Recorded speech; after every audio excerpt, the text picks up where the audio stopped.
August 14th, 762 CE, the Sahara Desert. Dawn is breaking over a caravan of 1,000 camels, stretching 2 miles across the sand.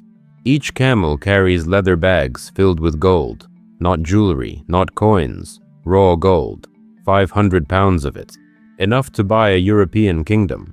The man leading this caravan is named Dinga Sissi. He's a merchant from the Ghana Empire, and right now he's more powerful than any king in Europe. He stops, his horse turns back toward the south, toward his home city of Kumbi Saleh. The morning sun catches the stone buildings rising from the desert, palace walls 3 feet thick, 2-story homes with carved doorways, a city of 20,000 people in the middle of nowhere.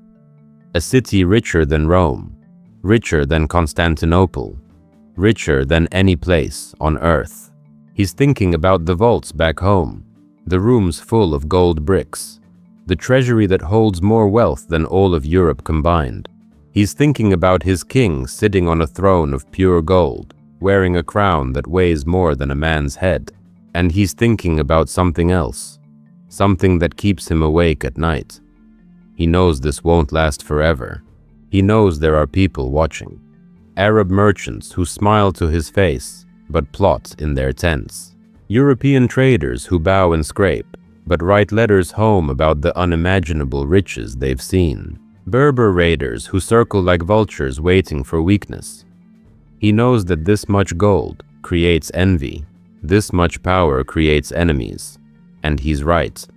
Because by the year 1200, less than 500 years from now, this empire will be erased so completely that your history teacher will never speak its name. The stone cities will be buried under sand. The gold vaults will be looted and emptied. The trade routes will be taken over. The wealth will be stolen. And then, here's the truly evil part. They will spend the next 800 years telling the world that this never existed. They will teach your children that Africa had no civilization, no empires, no wealth, no history. They will say your ancestors lived in mud huts and never built anything. They will use that lie to justify enslaving your people. They will use that lie to justify stealing an entire continent. They will use that lie to make you believe you came from nothing. But you didn't come from nothing. You came from this. You came from an empire that controlled 2/3 of the world's gold for 500 years.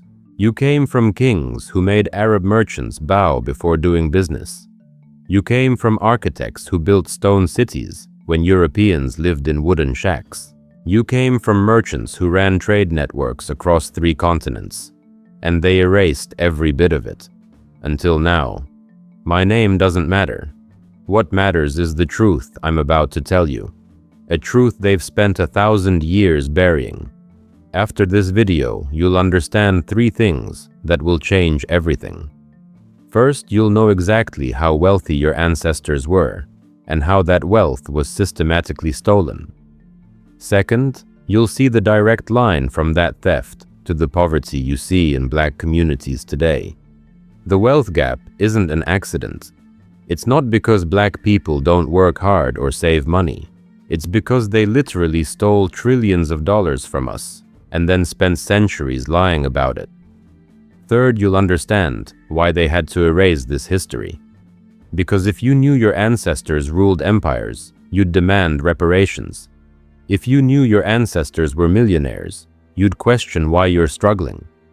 If you knew your ancestors built sophisticated civilizations, you couldn't be convinced they were savages who needed to be enslaved.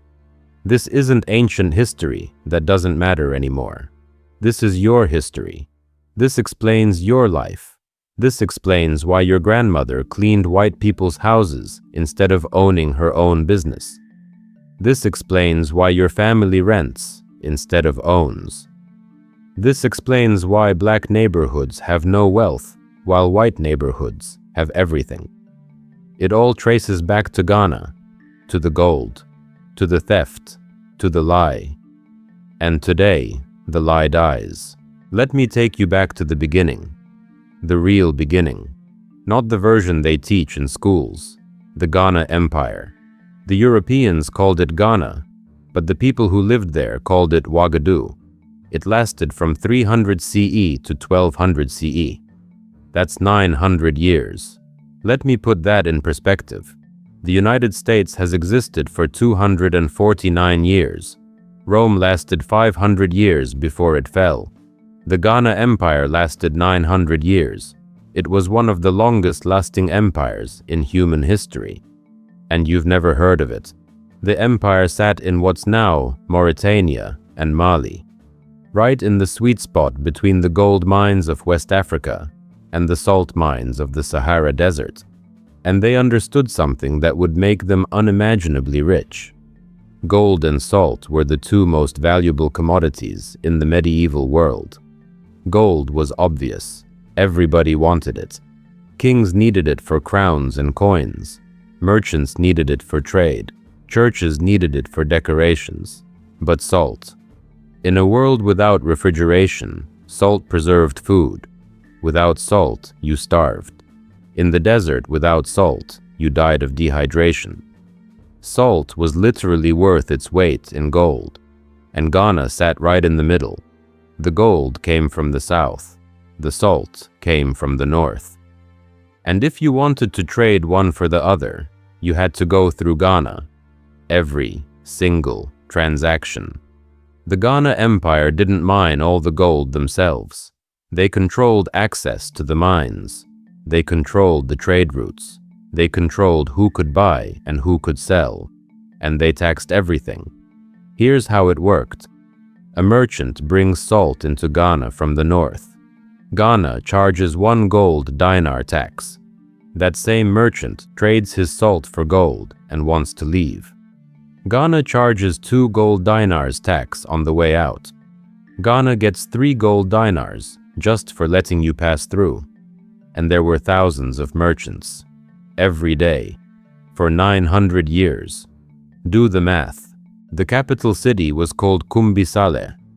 At its peak, 20,000 people lived there. That's bigger than London in the year 1000. London had 5,000 people. Paris had 25,000.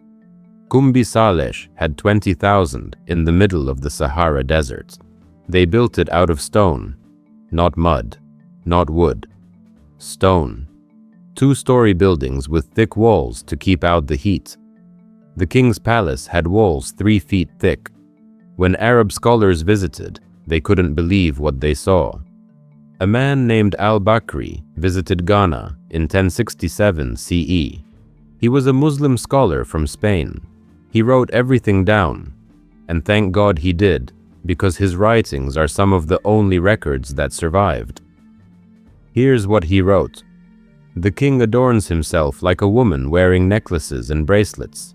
He sits in a pavilion around which stand 10 horses with gold-embroidered trappings. Behind him stand 10 pages holding shields and swords decorated with gold. The sons of vassal kings stand before him, their hair plaited with gold. Read that again. The horses wore gold. The servants held gold swords. Even the king's subjects wore gold in their hair. This wasn't a struggling civilization. This wasn't a primitive tribe. This was wealth beyond anything Europe had. Al-Bakri kept writing. He said the king could field an army of 200,000 warriors. 40,000 of them were archers. Let me put that in perspective. When William the Conqueror invaded England in 1066, 1 year before al-Bakri visited Ghana, he brought 7,000 men. That was considered a massive army. Ghana could field 200,000. But here's the part that really matters. Al-Bakri wrote that when the king held court, people had to approach him on their knees. They had to sprinkle dust on their heads to show submission. Only Muslims were allowed to approach him standing, and that was because the king respected their religion. This wasn't a weak kingdom begging for respect. This was a superpower that demanded it. Now let me tell you about the people who built this.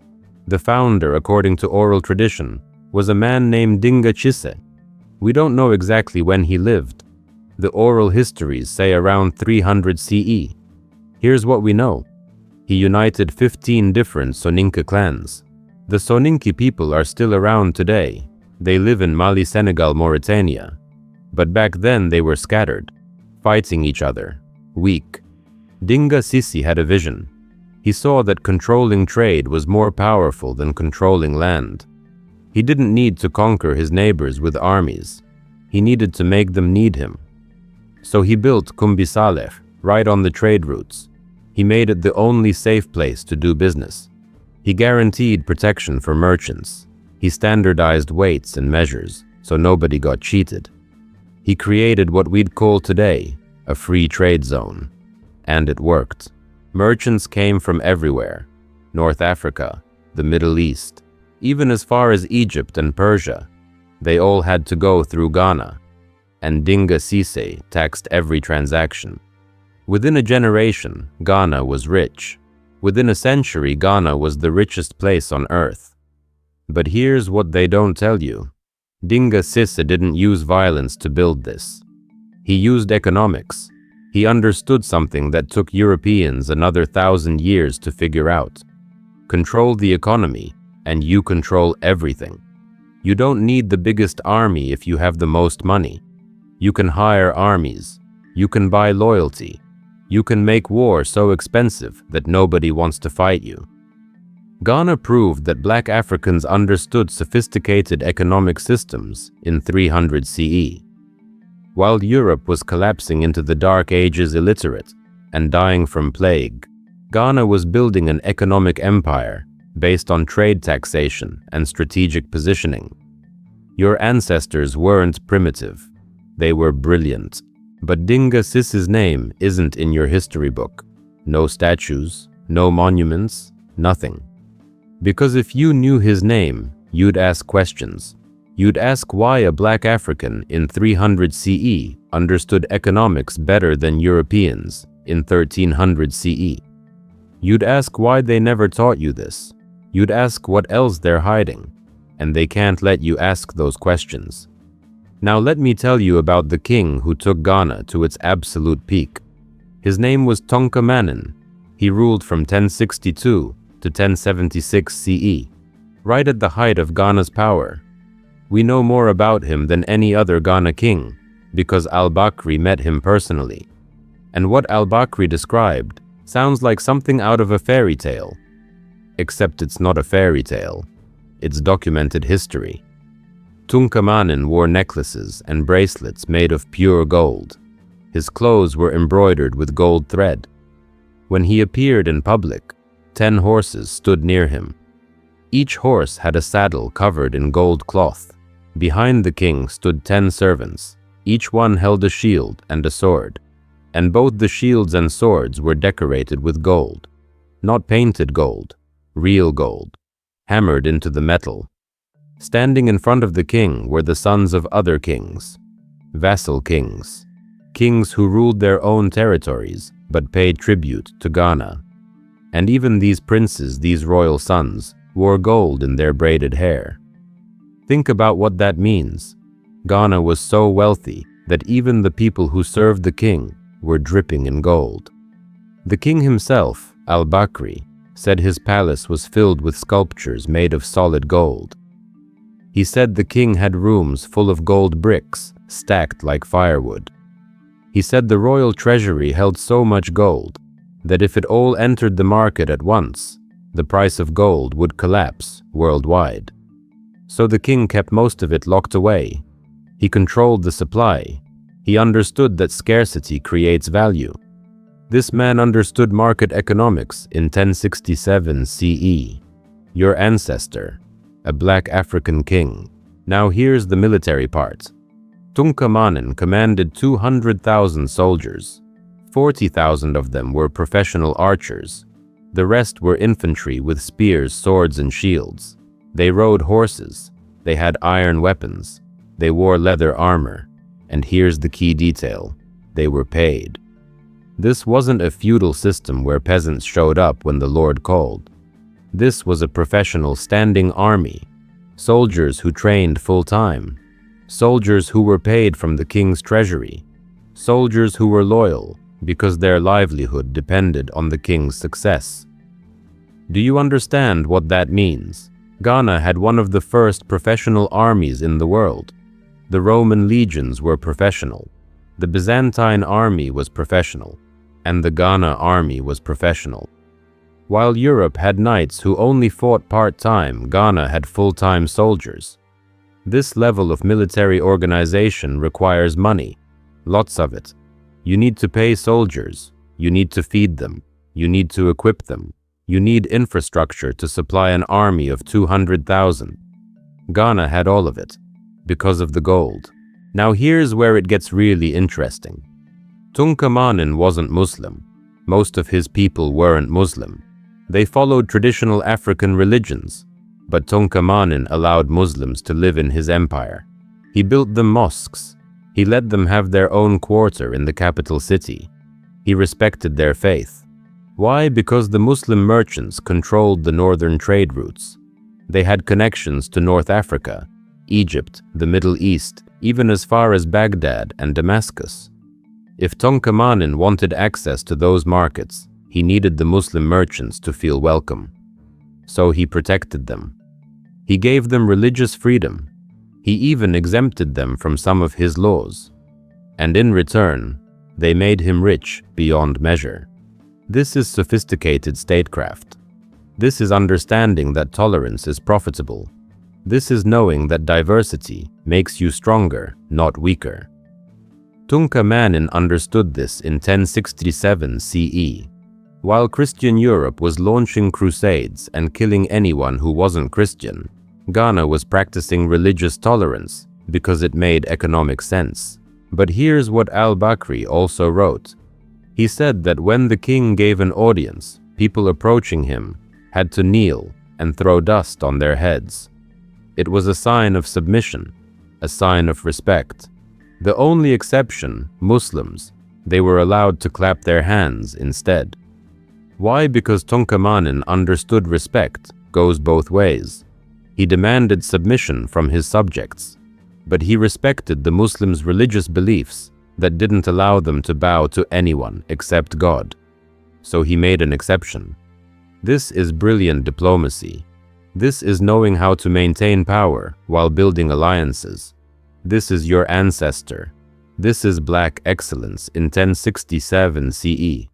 And they never taught you his name. Here's what else al-Bakri wrote.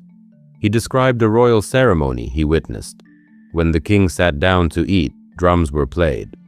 The sound could be heard for miles. It announced that the king was dining. And when people heard the drums, they knew the king was at peace. No wars, no emergencies. Everything was under control. Al-Bakri said the king had 1,000 horses in his stables. Each one had a copper chain instead of a rope. Copper was valuable, but Ghana had so much wealth that they used it for horse chains. He said the king had 10,000 camels, used for trade caravans and military transport. He said the royal family owned hundreds of slaves. Now let's talk about that for a second, because it's complicated. Yes, Ghana had slaves, but we need to be clear about what that meant in 1067 CE in West Africa. These weren't plantation slaves. These weren't people being worked to death in fields. Slavery in medieval West Africa was more like indentured servitude. Slaves could own property. They could marry. Their children were often born free. Many slaves were prisoners of war or people who sold themselves into slavery to pay debts. It was wrong. Let me be clear. Slavery is always wrong. But it wasn't the race-based dehumanizing generational chattel slavery that Europeans invented in the 1600s. That was a special kind of evil. That was slavery designed to erase your humanity. Ghana's slavery was exploitation. European slavery was genocide. There's a difference. And I bring this up because they love to say Africans sold their own people. They use that to justify the Atlantic slave trade. But here's what they don't tell you. When Europeans arrived in the 1500s, they didn't want the kind of slaves West Africa had. They wanted permanent property. They wanted people who could never be free.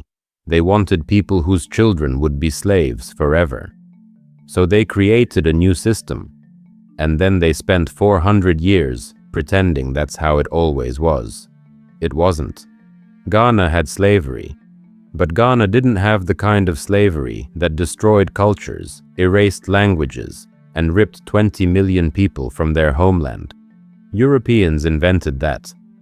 But I'm getting ahead of myself. Let's go back to Tutankhamun. His reign was the peak. Ghana would never be this powerful again, because even as he sat on his golden throne, forces were gathering that would destroy everything. Arab Muslims from the north were becoming more radical. Berber tribes were uniting under religious leaders who preached holy war. And they were all looking at Ghana's gold. In 1076 CE, 4 years after al-Bakri visited, everything changed. An army of Berber Muslims called the Almoravids invaded Ghana from the north. They weren't coming to trade, they were coming to conquer. They called it a holy war. They said Ghana needed to convert to Islam or be destroyed, and they brought 100,000 warriors on camels. Ghana fought back, but they were facing religious zealots willing to die for their cause. The war lasted 11 years. In 1087, Ghana finally pushed the Almoravids out. They won, but the victory was hollow. The 11 years of war had devastated the empire. Trade routes were destroyed. Merchants were afraid to travel. Vassal states saw weakness and rebelled. The gold trade slowed to a trickle. Ghana never recovered. The empire limped along for another 150 years, getting weaker every decade. And then in 1240 CE, a new power rose in the region, the Mali Empire, led by a king named Sundiata Keita. He conquered what was left of Ghana and absorbed it into his empire. Ghana ceased to exist as an independent state. The royal family. Some were absorbed into Mali's aristocracy. Most were scattered. Some were enslaved. The great city of Kumbi Saleh abandoned. The people left. The buildings crumbled. The desert moved in. By 1300, sand covered everything. The stone walls, the palaces, the treasure vaults, all of it buried. And here's where the erasure begins. Mali and Songhai. The empires that came after Ghana didn't talk about Ghana much. Why would they? They wanted to legitimize their own power. They wanted people to think they were the first, the greatest, the most important. So they didn't preserve Ghana's records. They didn't tell Ghana's stories. They let Ghana fade into oral tradition. Griots, the West African historians who memorize everything and pass it down through generations, they kept the memory alive. But only in the Soninka language, only in small communities. And when Europeans arrived in the 1500s, they didn't hear about Ghana. They heard about Mali. They heard about Timbuktu. They heard about Songhai. Ghana was already a distant memory. But here's the thing. The ruins were still there. Buried, but there. The gold artifacts were still circulating in North Africa and the Middle East. Moroccan merchants still had coins minted in Ghana. Spanish museums had Ghana gold pieces that came through Arab traders. The evidence existed, but nobody was looking for it, or rather nobody wanted to find it. Because by the 1500s, Europeans were building a new economy, an economy based on enslaving Africans. And that economy required a justification, a narrative, a story that explained why it was okay to treat Africans as property. That story was simple. Africans are primitive. Africans are savages. Africans have no civilization. Africans have no history. Africans are barely human. Therefore, enslaving them is not only acceptable, it's a favor. We're bringing them civilization. We're introducing them to Christianity. We're saving them from their own darkness. That narrative became the foundation of white supremacy. And for that narrative to work, Ghana had to stay buried. Because if Ghana existed, if it was documented, if people knew about it, then the whole lie collapses. You can't call someone primitive when their ancestors built cities. You can't call someone a savage when their ancestors controlled international trade. You can't call someone inferior when their ancestors were richer than European kings. So they made a choice. Ignore Ghana. Don't study it. Don't excavate it. Don't teach it. Act like it never happened. And that's exactly what they did. For 400 years, the French arrived in West Africa in the 1890s. They were colonizing everything: Senegal, Mali, Mauritania, Guinea. They built forts, they drew borders, they imposed governors. And in 1914, a French archaeological team was surveying the desert in southern Mauritania. They found something: stone ruins, lots of them, walls, buildings, evidence of a large city. They started digging. What they found shocked them. This wasn't some small village. This was Kumbi Saleh, the lost capital of the Ghana Empire. They found stone houses, 2 stories tall. They found iron tools. They found glass beads that came from India. They found pottery fragments that came from North Africa and even Europe. They found evidence of a sophisticated water system: wells, cisterns, channels. They found gold dust in the ruins. Not much, because most of it had been looted centuries ago, but enough to prove this place had been wealthy. They found coins. They found weights and measures for trade. They found evidence of writing, though most of the documents had rotted away in the desert heat. This was a major city. This was proof. Ghana had existed. It had been real. It had been sophisticated. It had been wealthy. And you know what the French did with this discovery? Almost nothing. They published a few academic papers. They put some artifacts in museums in Paris. They took photographs. And then they moved on. Why? Because this was 1914. Europe was about to explode into World War I. France was focused on survival, not on rewriting history to acknowledge that Black Africans had built empires. And there was another problem. France was actively colonizing West Africa, using the exact same justification everyone else used. Africans are primitive. Africans need European civilization. Africans can't govern themselves. If France admitted that Ghana had been a sophisticated empire, it would undermine their entire colonial project. How can you justify colonizing people who built cities when you were living in huts? So they buried the discovery. Not literally, but they buried it in academic journals that nobody read. They put the artifacts in museum storage where nobody saw them. They didn't teach it in schools. Not in France. Definitely not in French West Africa. The colonial schools in Senegal and Mali taught French history. They taught about Napoleon. They taught about French glory. They didn't teach about Ghana. An entire generation of West Africans grew up not knowing their own history. And that was intentional. Then came independence. Senegal became independent in 1960. Mali in 1960. Mauritania in 1960. Finally, Africans could tell their own stories again. And they tried. Historians started researching. They started excavating. They started collecting oral traditions from griots before the old men died and took the stories with them. In 1965, UNESCO started a massive project called the General History of Africa. 8 volumes, thousands of pages, written by African scholars and international experts, and they documented everything: Ghana, Mali, Songhai, Kush, Aksum, Great Zimbabwe, all of it. Proof that Africa had sophisticated civilizations. The first volume was published in 1981, the final volume in 1999. 34 years of research. And you know what happened? Nothing. Western schools didn't adopt it. American textbooks didn't include it. British schools ignored it. Why? Because by then, the lie was too big to correct. Think about it. If you're a white American in 1985, you grew up learning that Africa had no history. that your ancestors brought civilization to savages, that slavery, while unfortunate, was kind of inevitable, because Africans couldn't take care of themselves anyway.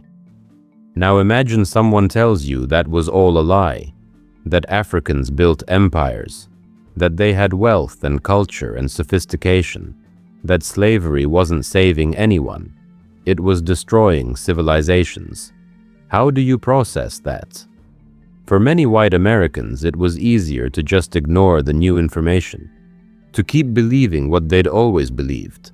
And for textbook publishers, it was easier to keep publishing the same old lies than to rewrite everything and face angry parents demanding to know why their kids were learning different history than they did. So the erasure continued, not through violence this time, through inertia, through willful ignorance, through a system that had spent 400 years building itself on a lie and couldn't afford to tell the truth. But here's what they couldn't erase. The oral traditions survived. The griots kept telling the stories, the descendants of Ghana, the Soninka, people they never forgot. They passed it down, generation after generation. And when African scholars finally got the chance to do real research, they found that the oral traditions matched the archaeological evidence. The stories were true, the dates lined up, the places matched, the kings were real. Your ancestors were telling the truth the whole time. But you weren't allowed to hear them. Now let me show you something that's going to make you angry, because Ghana wasn't the only empire they erased. There's a pattern, and once you see it, you can't unsee it. Every single time Black Africans built something great, it was destroyed. Every single time. And then they pretended it never existed. Let me prove it to you. The Kingdom of Kush. Ever heard of it? Probably not. It existed from 300 BCE to 350 CE. That's 650 years. It was in what's now Sudan, right next to Egypt. In fact, Kush conquered Egypt multiple times. Black African pharaohs ruled Egypt for almost a century. They're called the 25th dynasty. But when you learned about ancient Egypt in school, did anyone mention that some of the pharaohs were black? Of course not, because that would complicate the narrative. Kush built pyramids, more pyramids than Egypt. Egypt has about 120 pyramids. Kush has over 200. They're smaller than Egypt's pyramids, but there are more of them. They had iron weapons before most of Europe. They had a written language called Meroitic script. We still haven't fully deciphered it because after the kingdom fell, nobody preserved the knowledge of how to read it. The capital city was called Meroe. It was a center of iron production. They had furnaces. They had mines. They exported iron tools and weapons across Africa and into the Middle East. But in 350 CE, the kingdom of Aksum, which was in Ethiopia, invaded and destroyed Meroe. They burned the city. They scattered the people. And here's where it gets familiar. When European archaeologists found the pyramids of Kush in the 1800s, they didn't want to believe Black Africans built them. They came up with theories. Maybe it was a lost white race. Maybe Egyptians built them. Maybe it was anyone except the black people who actually lived there. British museums took artifacts from Kush and labeled them as Egyptian, the Meroitic script. They barely tried to translate it. Why? Because if they proved Kush was sophisticated, they'd have to admit Black Africans had civilization before European contact, and they couldn't do that. Not in the 1800s when they were justifying colonialism. So they ignored Kush. They took the treasures, they put them in storage, and they moved on. Today you can go to the British Museum and see Kush artifacts, but they're in the African section tucked away in a corner. Most visitors never see them, and the labels barely explain what Kush was. Meanwhile, the Egypt section is huge. It's the most popular section in the museum. Because Egypt is safe.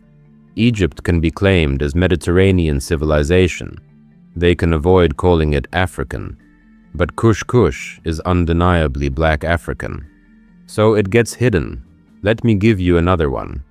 The Kingdom of Aksum, in Ethiopia and Eritrea, existed from 100 CE to 940 CE, 840 years. Aksum was a trading empire. They controlled the Red Sea. If you wanted to trade between Africa and Arabia, between Africa and India, you went through Aksum. They were one of only 4 ancient empires to mint their own coins. Gold coins, silver coins, bronze coins, with the king's face on them and inscriptions in Greek because they traded with the Roman Empire. They built massive stone monuments called obelisks. Some of them are over 100 feet tall. They're still standing today, one piece of stone, carved with decorations, raised into the air without modern equipment. That takes engineering knowledge. That takes mathematics. That takes organization.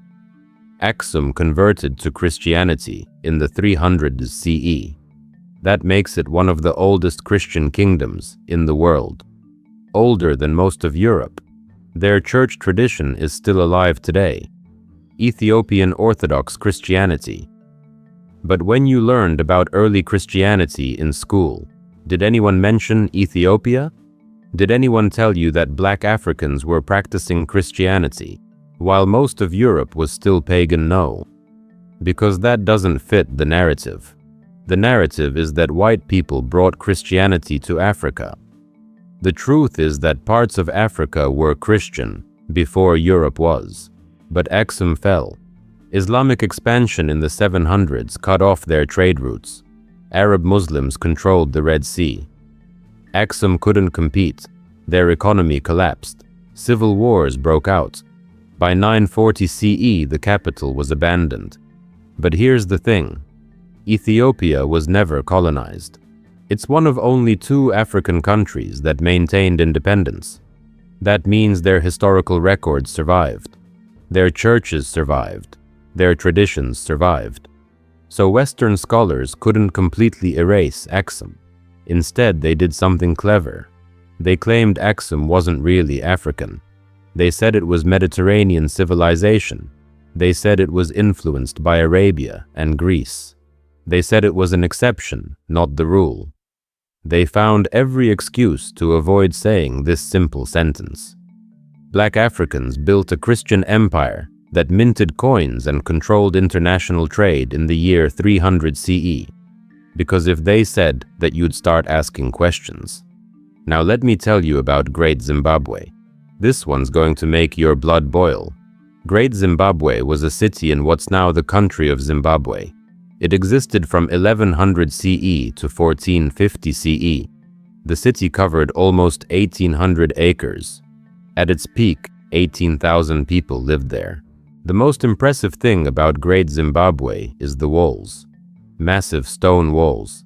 Some of them 30 feet high, built without mortar. Just stones cut so precisely that they fit together perfectly. The main wall is 800 feet long. The stones are granite blocks weighing up to 35 pounds each. Do you understand the engineering required to build that? You need to cut the stones precisely. You need to transport them. You need to stack them 30 feet high without them falling. You need mathematics. You need architecture.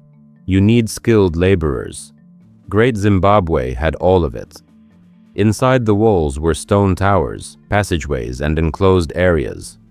The most famous structure is called the Great Enclosure.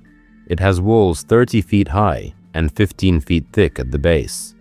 There are narrow passageways between walls. There are platforms. There are stairs. This isn't primitive. This is sophisticated architecture. The people of Great Zimbabwe traded with the coast. They exported gold and ivory. In return, they imported glass beads from India, pottery from Persia, and cloth from Indonesia.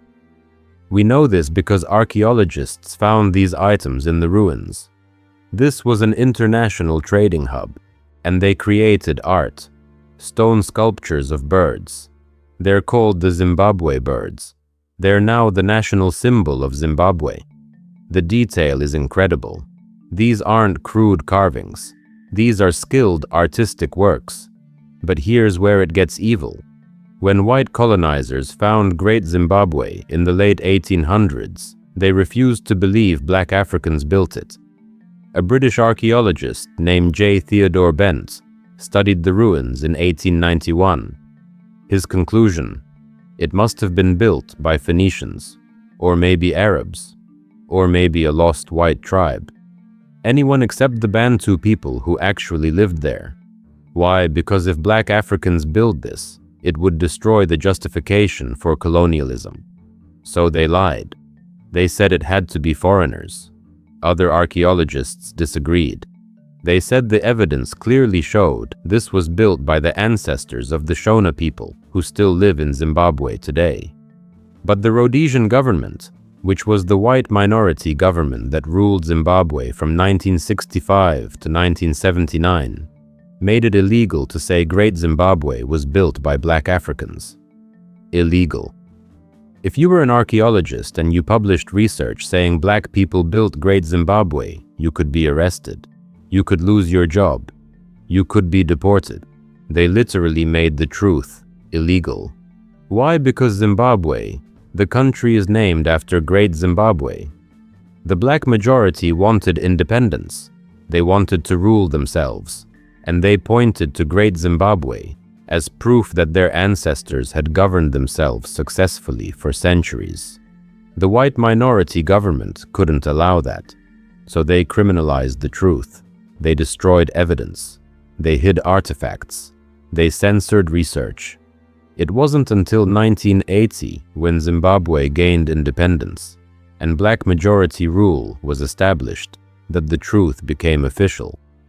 Great Zimbabwe was built by black Africans, but by then, 2 generations of people had been taught the lie. And even today, if you look up Great Zimbabwe online, you'll find white supremacist websites still claiming it was built by anyone except black people. They're still fighting to preserve the lie. Because if Great Zimbabwe was real, if black Africans built that, then everything they believe about racial superiority collapses. Let me give you one more. The Benin Empire, in what's now Nigeria, it lasted from 1180 CE to 1897 CE, over 700 years. Benin City was the capital, and when British soldiers entered it in 1897, they couldn't believe what they saw. One British officer wrote that the city's streets were wider and cleaner than the streets of London. The houses were well organized. The palace was enormous, but the most impressive thing was the art. Benin was famous for bronze sculptures. They had a technique for casting bronze that was as sophisticated as anything being done in Renaissance Europe. They made plaque statues masks. The detail was incredible. Every hair on a person's head carved individually. Every piece of clothing showing texture. These weren't primitive crafts. These were masterpieces. But in 1897, Britain launched what they called the Benin Punitive Expedition. A British delegation had been killed by Benin forces after violating a peace treaty. So Britain sent 1,200 soldiers to punish the entire kingdom. They burned Benin City to the ground. They exiled the king. They killed thousands of people. And they looted over 4,000 bronze artworks. They took them back to Britain and sold them to museums around the world. Today, those Benin bronzes are in the British Museum, the Metropolitan Museum of Art in New York, the Ethnological Museum in Berlin, everywhere except Benin. Nigeria has been demanding their return since the 1960s. Britain refused for 60 years. They finally started returning some pieces in 2021. But most are still in Western museums. Now here's the cover-up. When the Benin bronzes first arrived in Europe, art experts were amazed. They'd never seen African art this sophisticated. So they came up with an explanation. The Benin people must have learned bronze casting from the Portuguese. Portuguese traders had contact with Benin in the 1500s. So clearly Europeans taught Africans how to make art. That became the official story. Except, it was a lie. Later, when archaeologists did radiocarbon dating on the bronzes, they found that many were made before the Portuguese arrived. The Benin people had mastered bronze casting on their own. They didn't need Europeans to teach them. But even today, if you go to a museum and read the placard next to a Benin bronze, many of them still mention Portuguese influence. They can't just say Black Africans mastered metallurgy on their own. They have to find a way to give white people credit. That's how deep the erasure goes. Do you see the pattern now, Ghana? Destroyed and erased. Kush, destroyed and erased. Axum, ignored and dismissed. Great Zimbabwe, made illegal to acknowledge. Benin, looted and lied about. Every single time the same playbook. First, they destroy the civilization.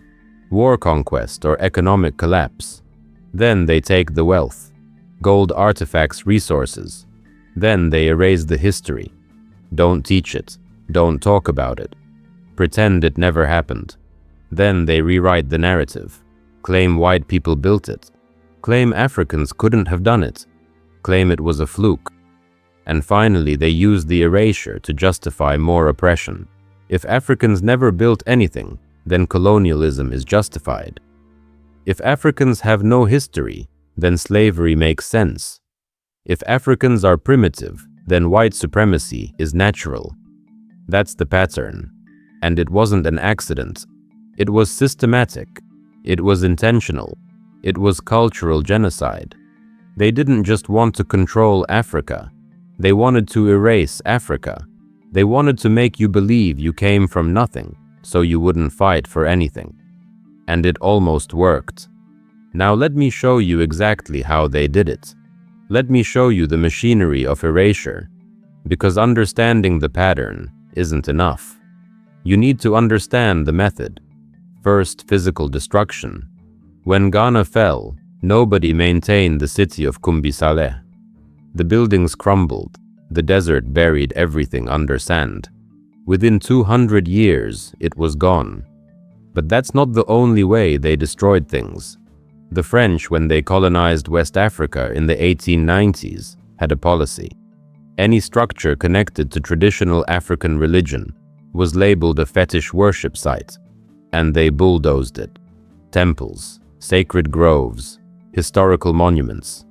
If it wasn't Christian or Muslim, it was destroyed. A French general named Louis Archenard led military campaigns in the 1890s that deliberately targeted historical sites in the Mali region. Why? Because these sites were symbols of African independence. If you destroy a people's monuments, you destroy their connection to the past. You make them easier to control. In Mauritania, the French built military outposts directly on top of Ghana ruins. They contaminated the archaeological sites, made it harder to excavate, made it harder to prove Ghana existed. And let's talk about manuscripts. Timbuktu in Mali had over 700,000 manuscripts. Ancient books, historical records, scientific texts, poetry, everything. These manuscripts documented West African history going back over 1,000 years. During French colonial rule, many were destroyed. The French said they were cleaning up clutter, getting rid of old papers, but they were destroying evidence. Then in 2012 and 2013, Islamic extremists occupied Timbuktu. They burned more manuscripts. They said the old knowledge was heresy. Between colonialism and extremism, hundreds of thousands of manuscripts were lost. That's not an accident. That's targeting knowledge, and it's still happening today. Oral traditions were disrupted. In West Africa, griots are the historians. They memorize everything: stories, genealogies, events. They pass it down through generations. Every griot trains an apprentice. The knowledge continues. But colonialism disrupted that. The French forced children into colonial schools. They had to learn French. They had to learn French history. There was no time for griot training. 2 generations of West Africans grew up without learning their own history. The chain was broken. Some griots kept the tradition alive, but many couldn't find apprentices. When they died, their knowledge died with them. Thousands of years of history gone, because colonialism prioritized French education over African tradition. Then there's legal suppression. The colonizers passed laws specifically designed to erase history. In 1903, France passed an education law for French West Africa. It said schools must teach French language and French history exclusively. Not African history, French history. The law said African children needed to be civilized. They needed to learn about French greatness, about Napoleon, about French culture. There was no room in the curriculum for Ghana or Mali or Songhai. The law was in effect until the 1960s. That's 2 generations of African children who graduated without knowing their own history. They learned that history began when the French arrived. Everything before that darkness, savagery, nothing worth learning. And this wasn't just in French colonies. The British did the same thing. Colonial schools in Nigeria, in Kenya, in Ghana. The country taught British history. They taught about British kings and British wars and British achievements. African history, maybe a paragraph, maybe nothing. When Zimbabwe was still called Rhodesia under white minority rule, they passed laws controlling what archaeologists could say about Great Zimbabwe. The Rhodesian Literature Bureau, established in 1954, had the power to censor any publication. If you wrote a book saying Black Africans built Great Zimbabwe, the Bureau could ban it. They could confiscate copies. They could fine you. This wasn't ancient history. This was happening in the 1960s and 1970s. There were also museum laws. When the British looted the Benin bronzes in 1897, they classified them as spoils of war. That made it legal to keep them. International law said spoils of war belonged to the winner. It wasn't until 1970 that UNESCO passed a convention saying countries should return stolen artifacts. But Western countries didn't sign it. Or they signed it, but added exemptions. They said anything taken before 1970 didn't count. So the Benin bronzes taken in 1897 could stay in British museums. The Great Zimbabwe artifacts taken in the early 1900s could stay in European collections. And even when African countries demanded their artifacts back, Western museums said no. They said the artifacts were better preserved in European museums. They said African museums didn't have the right equipment. They said it was for the good of humanity that these artifacts stay in the West. Which is just another way of saying, we stole your history and we're not giving it back. Educational erasure was even more insidious. During colonial rule, schools taught that African history was blank until Europeans arrived. The maps showed Africa labeled as unexplored, even in regions that had been inhabited and documented for thousands of years. The history textbooks had chapters titled, "European Explorers Discover Africa," as if Africa was lost until white people found it, as if millions of people living there didn't count. After independence in the 1960s, you'd think things would change, but they didn't. Not right away. Why? Because the former colonial powers still controlled the publishing companies. French publishers were still printing textbooks for West Africa in the 1980s. British publishers like Pearson still controlled textbooks in Anglophone Africa. And these publishers weren't in a hurry to rewrite everything. It was expensive. It would require admitting they'd been wrong. So they kept printing the same books, the same lies. In America, it was even worse. From 1865 to the 1960s, if Africa was mentioned in textbooks at all, it was called the savage continent. Teachers taught that slavery was unfortunate but necessary, because Africans couldn't take care of themselves. After the civil rights movement, some things changed. Textbooks added African American history. They talked about slavery and segregation, but they still didn't talk about African empires. The focus was on what happened to black people in America, not what black people built in Africa.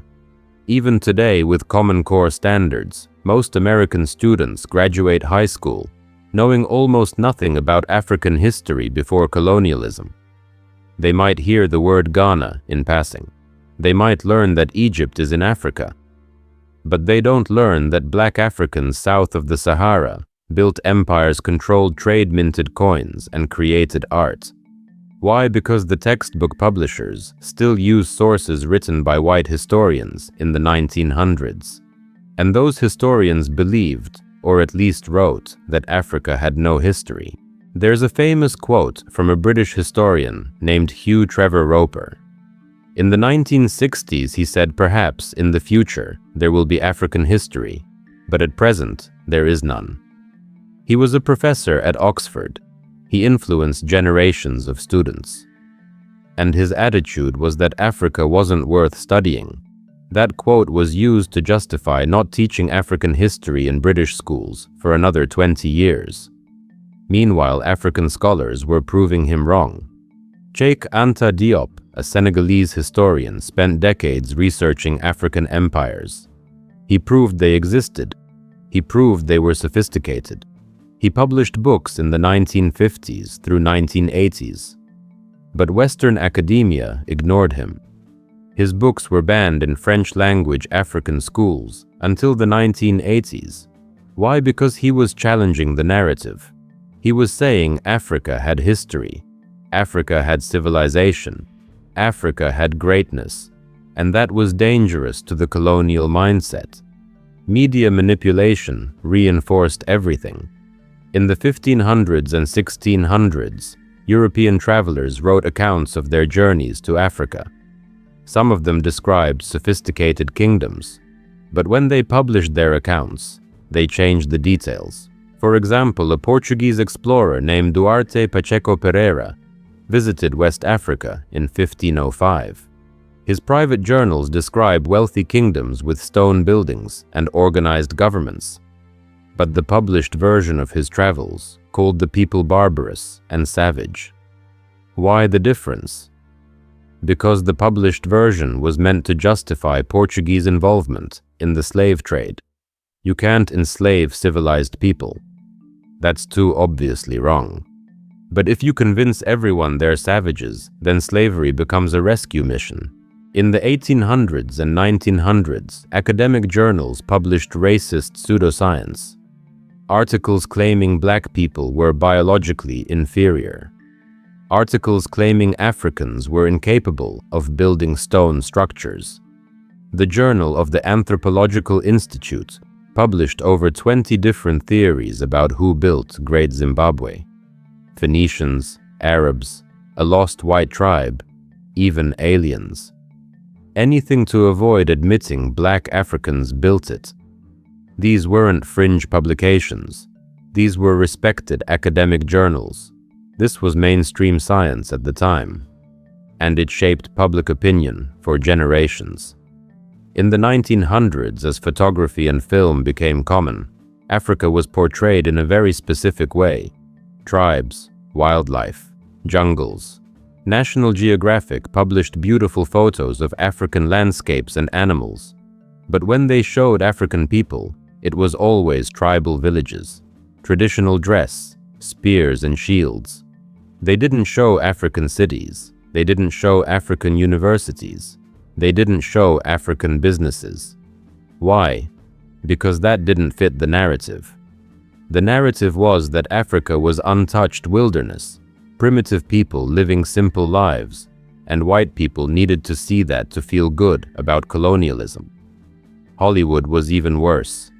The Tarzan movies, which started in the 1910s and continued through the 1990s, portrayed Africa as a jungle full of savage tribes.